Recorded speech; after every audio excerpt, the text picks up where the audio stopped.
ایک شخص عبداللہ بن مبارک کے پاس آیا، حضرت میرے اوپر 500 ریال کا قرض ہے، اگر آپ مجھے دے دیں تو میں قرض ادا کر دوں گا، میری ٹینشن ختم ہو جائے گی۔ عبداللہ بن مبارک نے کاغذ لیا اور اس کے اوپر 700 درہم لکھے اور کہا اچھا بھائی یہ میرے سیکٹری کے پاس لے جاؤ اور ان سے پیسے لے لو۔ وہ بڑا خوش ہوا کہ میں نے 500 درہم مانگے ہیں، اب مجھے 500 درہم مل جائیں گے۔ سیکٹری کو جا کے چٹ پکڑائی، بھائی مجھے 500 دینار کی درہم کی ضرورت تھی، حضرت نے اجازت دے دی ہے اور یہ چٹ لکھ دی ہے تو مجھے 500 درہم چاہیے۔ اب مانگنے والا 500 درہم مانگ رہا ہے، جب اس نے چٹ پڑھی تو اس پر 700 درہم لکھا ہوا تھا، تو سیکٹری بھی پریشان، 500 دوں یا 700 دوں؟ اس نے کہا اچھا بھائی میں ذرا حضرت سے ویریفائی کر کے آتا ہوں کہ کتنے پیسے دینے ہیں۔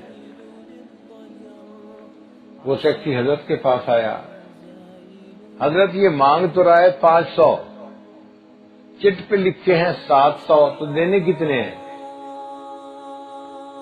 حضرت نے کہا اچھا چٹ پر 700 لکھے ہیں؟ اس نے کہا جی۔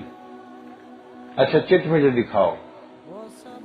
حضرت نے چٹ ہاتھ میں لی اور 700 کو کاٹ کے اس کے اوپر لکھ لیا 1400۔ اب سیکٹری حیران، بندے کو 500 چاہیے، چٹ پہ 700 لکھے ہوئے تھے، پوچھنے آیا تو کاٹ کے 1400 کر دیے۔ اب اس نے اس کو 1400 دے تو دیے چونکہ حضرت نے حکم دیا تھا، لیکن اس کو بات سمجھ میں نہ آئی کہ کوئی درختوں سے پتے تو توڑتے نہیں کہ مال اتنا زیادہ ہے، وافر ہے کہ جو چاہو لٹاتے جاؤ۔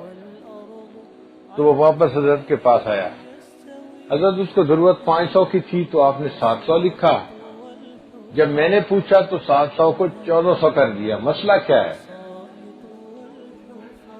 حضرت نے کہا کہ دیکھو اس کو 500 کی ضرورت تھی، وہ 500 مانگنے آیا تھا، میں نے 700 اس لیے لکھے تھے کہ اس کو امید 500 کی ہے، جب 700 ملیں گے تو اس کو دل کو اچانک خوشی ملے گی، اور حدیث پاک میں ہے جو مسلمان بھائی کے دل کو اچانک خوشی پہنچاتا ہے اللہ اس کی زندگی کے پیچھے سب گناہوں کو معاف فرما دیتا۔ تو میں نے 700 لکھ دیے تھے مگر آپ نے میرا کام خراب کر دیا، آپ پوچھنے آ گئے اور اس کو پتہ چل گیا کہ میں نے 700 لکھے ہیں۔ اب اگر اس کو 700 مل بھی جاتے تو اس کو وہ خوشی نہ ہوتی، میں نے کاٹ کے 700 کو 1400 کر دیا۔ 700 کی امید ہے دل میں، 1400 ملیں گے، اس کے دل کو اچانک خوشی پہنچے گی اور اس خوشی کے بدلے اللہ میرے گناہوں کو معاف فرما دے گا۔ کیا ہمارے دل میں کبھی یہ بات آئی؟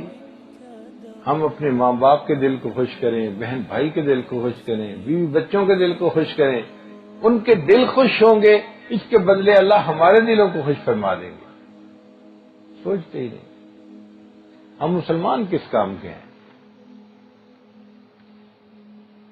یہ تو کل پتہ چلے گا نا کہ ہم اللہ کی کتابوں میں مسلمان بھی ہیں کہ نہیں ہیں۔ کلمہ پڑھ لیا، کام سارے جانوروں والے، کسی پر ظلم کیا، کسی کا حق مارا، لوگوں کے دل دکھائے، اور ہمیں پرواہ بھی نہیں ہوتی کہ دوسروں کے اوپر بیت کیا رہی ہے۔ ایسا انسان جنت میں نہیں جائے گا، اس کو اللہ تعالیٰ جہنم میں دھکا دیں گے۔